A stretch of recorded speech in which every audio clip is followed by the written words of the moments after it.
नमस्कार, स्वागत है आपका आपके अपने चैनल चित्रा एजुकेशन में।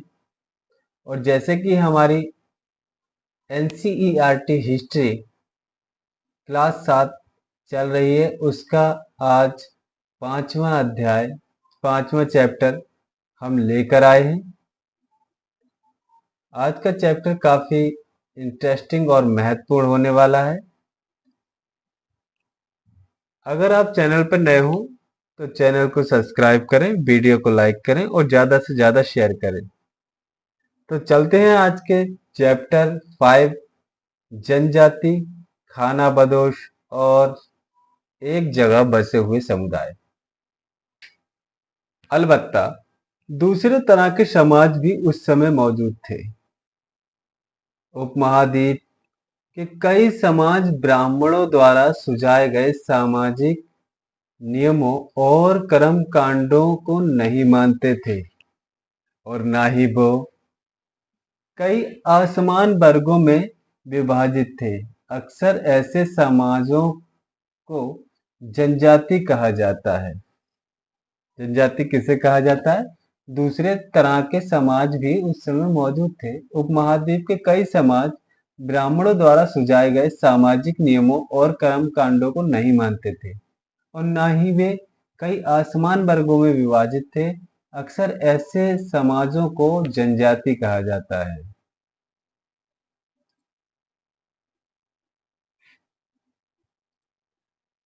प्रत्येक जनजाति के सदस्य नातेदारी के संबंध से जुड़े होते थे।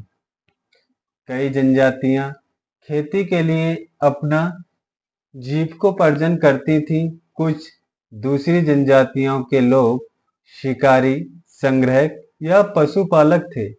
प्रायः वे अपने निवास स्थान के प्राकृतिक संसाधनों का पूरा पूरा इस्तेमाल करने के लिए इन गतिविधियों का मिला जुला रूप अपनाते थे।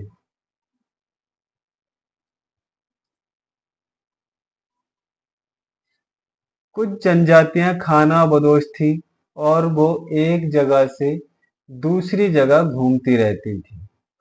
कुछ जनजातियां खानाबदोश थीं जो कि एक जगह से दूसरी जगह के लिए घूमती रहती थी खाने की तलाश में। जनजातीय समूह संयुक्त रूप से भूमि और चरगाहों पर नियंत्रण रखते थे। अपने खुद के बनाए गए नियमों के आधार पर परिवारों के बीच इनका बंटवारा करते थे।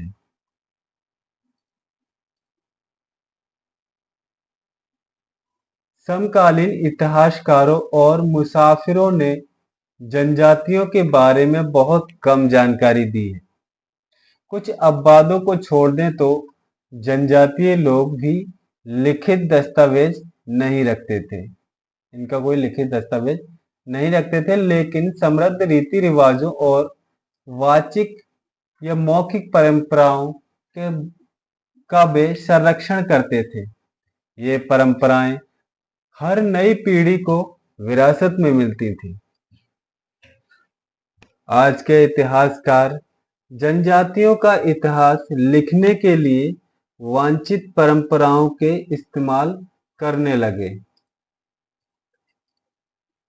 पंजाब में खोखर जनजाति 13वीं और 14वीं सदी के दौरान बहुत प्रभावशाली थी। यह बाद में गख्खर लोग ज्यादा महत्वपूर्ण हो गए। उनके मुखिया कमाल खान गख्खर को बादशाह अकबर ने मनसबदार बनाया था। उत्तर पश्चिम में एक और विशाल एवं शक्तिशाली जनजाति थी वलोच। ये लोग अलग अलग मुखियाओं वाले कई छोटे छोटे कुलों में बटे हुए थे। ये लोग कई छोटे छोटे कुलों में बटे हुए थे। पश्चिमी हिमालय में गड्डी गडरियों की जनजाति रहती थी। उपमहाद्वीप के सुदूर उत्तर पूर्व भाग पर भी नागा, अहोम और कई दूसरी जनजातियों का पूरी तरह से प्रभुत्व था। बिहार और झारखंड के कई इलाकों में 12वीं सदी तक चेर सरदार शाहियों का उदय हो चुका था। बादशाह अकबर के प्रसिद्ध सेनापति राजा मानसिंह ने 1591 में चेर लोगों पर हमला किया और उन्हें परास्त किया।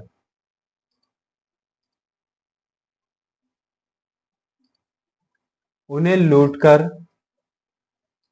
अच्छा खासा माल इकट्ठा किया गया, लेकिन वे पूरी तरह अधीन नहीं बन गए। माल तो इकट्ठा किया, लेकिन वो पूरी तरह अधीन नहीं बन गए।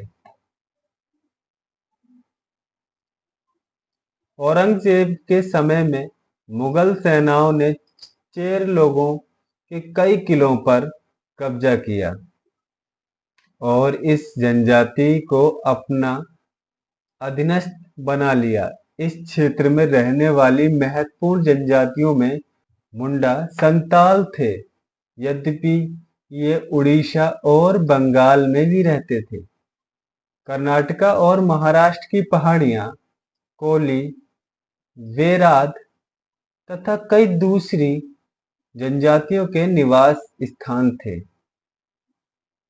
कोली लोग गुजरात के कई इलाकों में भी रहते थे। कुछ दक्षिण में कोरागा, वेतर, मारवाड़ और दूसरी जनजातियों की विशाल आबादी थी। भीलों की बड़ी जनजाति पश्चिम और मध्य भारत में फैली थी। 16वीं सदी के अंत आते आते उनमें से कई एक जगह बसे हुए खेतिहर और यहाँ तक कि जमींदार बन चुके थे। तब भी भीलों के कई कुल शिकारी संग्रह बने रहे। मौजूदा छत्तीसगढ़, मध्य प्रदेश, महाराष्ट्र और आंध्र प्रदेश में गौंड लोग बड़ी तादाद में फैले थे। जैसा कि आप देख सकते हैं चित्र में, ये भील जनजाति शिकार कर रहे हैं, खाना बदोश थे, जंगलों में रात में ही शिकार करते थे, कुछ इस तरह से।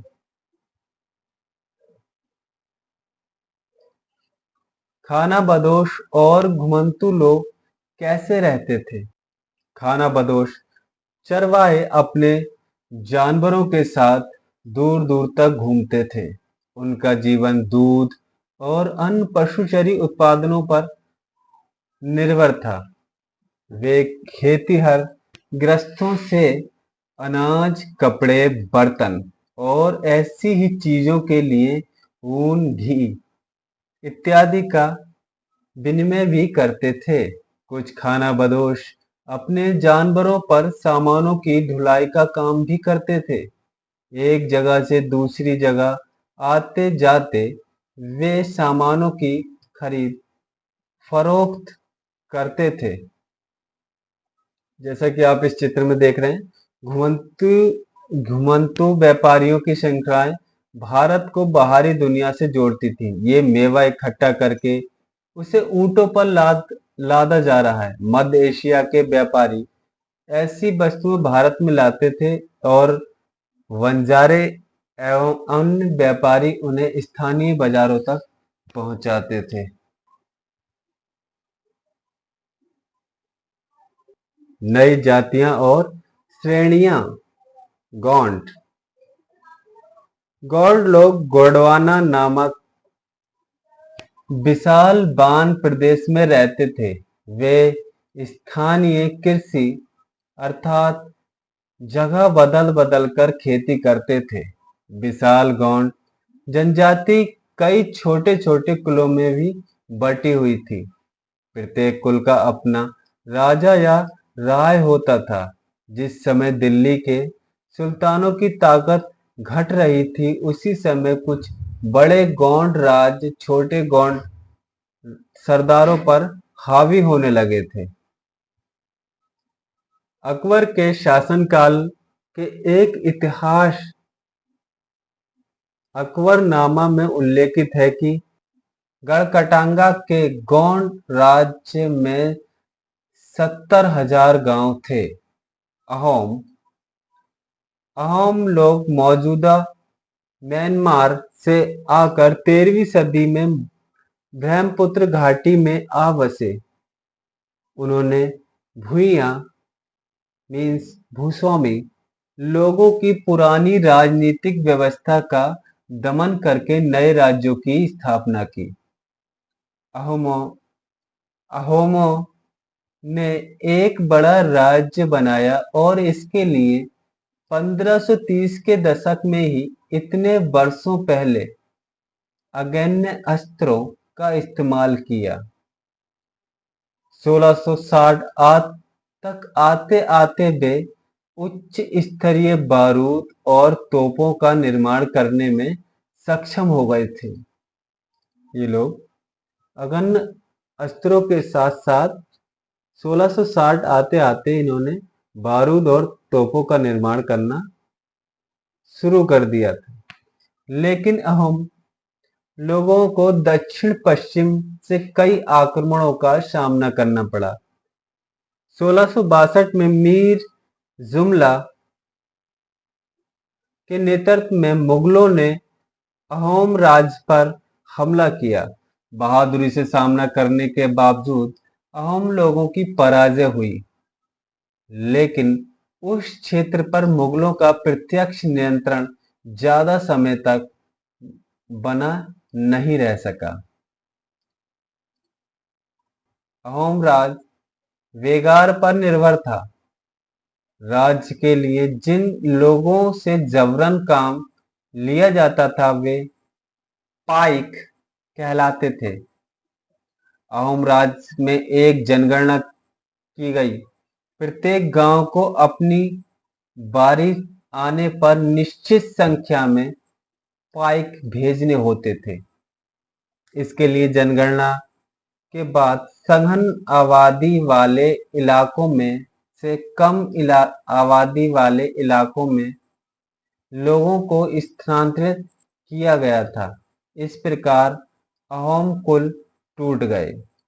अहोम समाज कुलों में विभाजित था, जिन्हें खेल कहा जाता था। वहां दस्तकारों की बहुत कम जातियां थीं, इसलिए अहोम क्षेत्र में दस्तकार निकटवर्ती क्षेत्रों से आए थे। एक खेल के नियंत्रण में प्रायः कई गांव होते थे। किसान को अपने ग्राम समुदाय के द्वारा जमीन दी जाती थी। समुदाय की सहमति के बगैर राजा तक इसे वापस नहीं ले सकता था। अगर एक बार जमीन या भूमि दे दी तो सहमति के बिना राजा तक इसे वापस नहीं ले सकता था। वुरेंजी नामक ऐतिहासिक कृतियों को पहले अहोम भाषा में फिर असमिया में लिखा गया था। तो इसी के साथ हमारा ये चैप्टर यहीं पर समाप्त होता है। अगला चैप्टर हम नेक्स्ट क्लास में लेकर आएंगे। तब तक वीडियो को लाइक करें, चैनल को सब्सक्राइब करें और ज़्यादा से ज़्यादा शेयर करें। मिलते हैं अगली क्लास में नए चैप्टर के साथ। तब तक के लिए जय हिंद,